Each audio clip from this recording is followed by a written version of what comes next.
Ryan Walt was purchased at the 2014 WTBOA yearling sale by trainer Pat Mullins and his partners Ed Zenker and Swede Larson. Sired by Nationhood, he was out of prolific producing mare Light Night, whose 8 previous foals to race had all won, 7 of them Washington breds. Ryan Walt debuted as a juvenile in 2015, the same class of 2-year-olds that included Barkley, Mach 1 Rules, and Gold Rush Dancer. But with a 16th to go, it's Ryan Walt. He's starting to get a little bit tired, but he's going to get there, and he's well clear. Ryan Walt for Lionel Camacho Flores by about 5 lengths. He was in Mullins' care from 2015 to 2018 and won every year.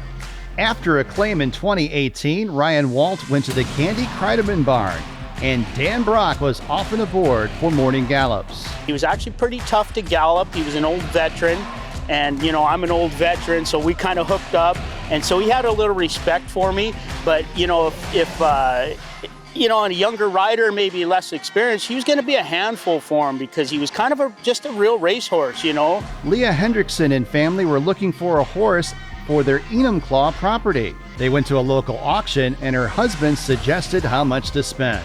He gave me a budget, and once he's having me first bet on or get a mule. And I said, that's not the jumper I want. He's coming. And he's like, well, then we need to increase our budget. We're going to get this guy.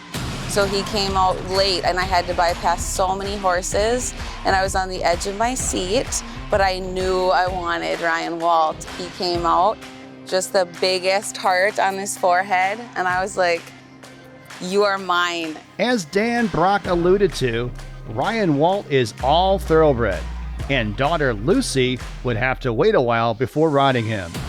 And then I rode him a few times, and I decided we're gonna wait a little bit before we put her on there. So she's got a 22-year-old mare, and I'm gonna ride. We call him Emerald at our house, and he's named after Emerald Downs. He's happy with his mule friend Mabel, and they're both part of the family. He's the first one to run up for treats. If he hears a big crinkle, if he hears anything, he's on it. He's got his head over the gate. He loves his carrots. He loves his apples. He loves his corn. Don't come between him and the corn.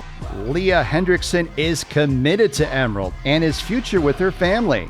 So much so that she has his image in a tattoo. I did get a tattoo of him. I gave Adam's Family Inc. the picture of him that I wanted, and he put him on my back for 3 hours. So I just told myself the whole time, he's worth it, he's worth it, he's worth it.